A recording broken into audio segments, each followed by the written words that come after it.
بسم اللہ الرحمن الرحیم۔ السلام علیکم۔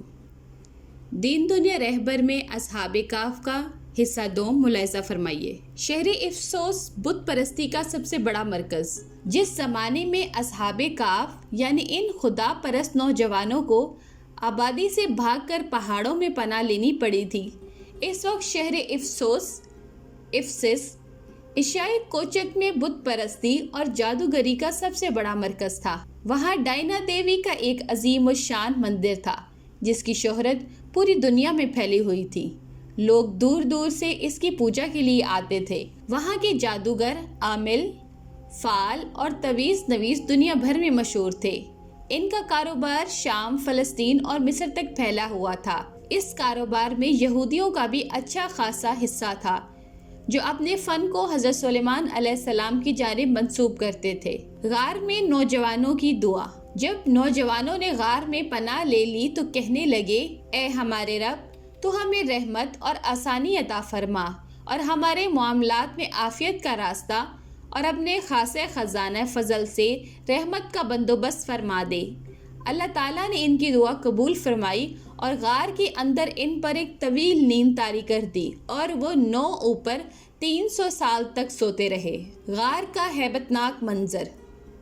جس غار میں یہ نوجوان سو رہے تھے وہ ایک سنسان جگہ پر واقع تھا جہاں لوگوں کا آنا جانا بالکل نہیں تھا۔ اس غار کا دہانہ شمال کی جانب تھا، جس کی وجہ سے اس کے اندر روشنی منعکس ہو کر آتی تھی۔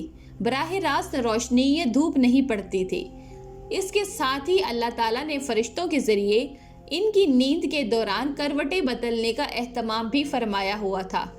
یہ غار اندر سے کافی کشادہ تھی۔ اس کے دہانے پر ان کا کتا دونوں ہاتھ پھیلائے اپنے مخصوص انداز میں بیٹھا ہوا تھا۔ ویرانے اور سنسان جگہ پر ایک اندھیری غار اور اس کی دہلیز پر اپنا بازو پھیلائے بیٹھا ہوا ایک خوفناک کتا۔ یہ ایک ایسا بھیانک منظر تھا کہ جو بھی دیکھتا ڈر کے مارے ہیبت زدہ ہو کر وہاں سے بھاگ جاتا۔ قصہ اصحاب کہف۔ علامہ عماد الدین ابن کثیر رحمۃ اللہ علیہ فرماتے ہیں کہ دین کی حفاظت کے لیے دوسرے محفوظ مقام پر ہجرت کر جانا کہ جہاں وہ اپنی عبادت کر سکیں تمام انبیاء کی سنت ہے، اور اصحاب کہف نے بھی اس سنت پر عمل کیا۔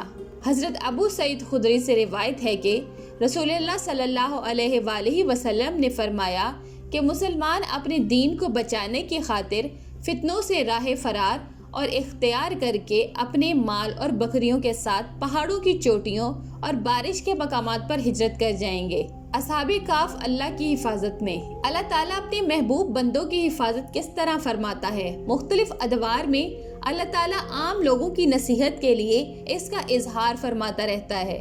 حضرت موسیٰ علیہ السلام کی کس طرح حفاظت فرما کر فرعون وقت کے ہاتھوں پروان چڑھایا۔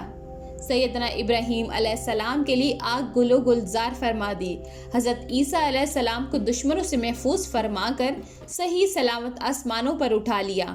اللہ کے نبی حضرت محمد صلی اللہ علیہ وآلہ وسلم کے گھر کے باہر قریش مکہ کے تمام سردار شمشیر برہنہ لیے منتظر ہیں کہ آج قصہ تمام کر دیا جائے گا، لیکن جب حضور صلی اللہ علیہ وآلہ وسلم گھر سے باہر تشریف لائے تو اللہ نے ان تمام خونخوار جنگجوؤں کی بینائی سلب فرما دی اور وہ سیدنا علی مرتضیٰ علیہ السلام کو حضور صلی اللہ علیہ وآلہ وسلم کی جگہ سوتا دیکھ کر صبح تک مطمئن کھڑے رہے۔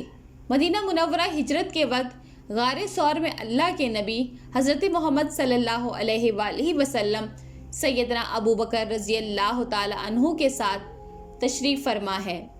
دشمن تلاش کرتا ہوا غار ثور کے دہانے پر پہنچ چکا ہے۔ سیدنا ابو بکر رضی اللہ تعالی عنہ فرماتے ہیں کہ میں غار ثور میں نبی اکرم صلی اللہ علیہ وآلہ وسلم کے ساتھ تھا۔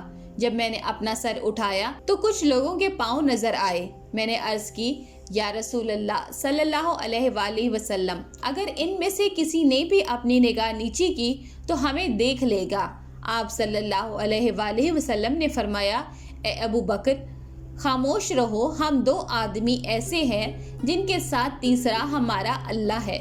حضرت امیر معاویہ رضی اللہ تعالی عنہ نے جنگ روم کے وقت کہف کی طرف سے گزرتے ہوئے مقام اصحاب کہف کے اندر داخل ہونے کا ارادہ کیا۔ حضرت ابن عباس رضی اللہ تعالی عنہ اس جنگ میں ساتھ تھے۔ انہوں نے منع کیا اور یہ آیت پڑھ کر سنائی، اے سننے والے، اگر تو انہیں جھانک کر دیکھ لے تو ان سے پیٹ پھیر کر بھاگے اور ان سے ہیبت میں بھر جائے۔ مفتی محمد شفیع نے تفسیر مظہری کے حوالے سے لکھا کہ جب یہ لوگ غار میں داخل ہوئے تو اللہ تعالیٰ نے ان پر ایک سخت گرم ہوا بھیج دی جس کی وجہ سے یہ کچھ نہ دیکھ سکے۔ اصحاب کہف کا بیدار نظر آنا۔ سورہ کہف میں اللہ تعالیٰ فرماتا ہے کہ آپ خیال کرتے ہیں کہ وہ بیدار ہیں، حالانکہ وہ سوئے ہوئے تھے اور خود ہم ہی انہیں دائیں بائیں کروٹیں دلایا کرتے تھے۔ آیت کی تفسیر میں مفسرین فرماتے ہیں کہ ان کی آنکھیں اس طرح کھلی ہوئی تھی جس طرح جاگنے والے شخص کی کھلی ہوتی ہیں، اور چونکہ انہیں فرشتے کروٹیں دلوایا کرتے تھے لہٰذا وہ بیدار نظر آتے تھے، اور اگر کوئی شخص دیکھنے والا ہوتا تو اسے یوں محسوس ہوتا کہ جیسے ابھی ابھی لیٹے ہیں، حالانکہ وہ 309 سال تک مستقل سوتے رہے۔ کروٹیں بدلنے میں حکمت یہ تھی کہ نہ صرف وہ بیدار نظر آئیں بلکہ ایک ہی کروٹ میں لیٹنے کی وجہ سے مٹی ان کے جسم کے ایک حصے کو نہ کھا جائے۔ اصحاب کہف کا کتا۔ قرآن کریم میں اصحاب کہف کے کتے کا ذکر ہے جو اصحاب کہف کے ساتھ غار میں ایک طویل مدت تک رہا۔ یہاں سوال یہ پیدا ہوتا ہے کہ اصحاب کہف نے اپنے ساتھ کتا کیوں رکھا؟ اس کا جواب تو یہ ہو سکتا ہے کہ کتا پالنے کی ممانعت شریعت محمدی میں ہو، اور ممکن ہے کہ دین مسیح علیہ السلام میں یہ ممنوع نہ ہو۔ دوسرا یہ قرین قیاس ہے کہ یہ لوگ چونکہ صاحب جائیداد اور صاحب مویشی بھی تھے، اس لیے ان کی حفاظت کے لیے کتا پالا ہو، کیونکہ کتے کی وفاداری مشہور ہے، اس لیے یہ جب شہر سے چلے تو وہ بھی ساتھ لگ گیا ہو۔ ابن عطیہ فرماتے ہیں کہ میرے والد ماجد نے ابو الفضل جوہری رحمت اللہ علیہ کا ایک وعظ 469 ہجری میں جامعہ مصر کے اندر سنا۔ وہ برسر منبر یہ فرما رہے تھے کہ جو شخص نیک لوگوں سے محبت کرتا ہے ان کی نیکی کا حصہ اسے بھی ملتا ہے۔ دیکھو اصحاب کہف کے کتے نے ان سے محبت کی اور ساتھ ہو لیا تو اللہ تعالیٰ نے قرآن کریم میں اس کا ذکر فرما دیا۔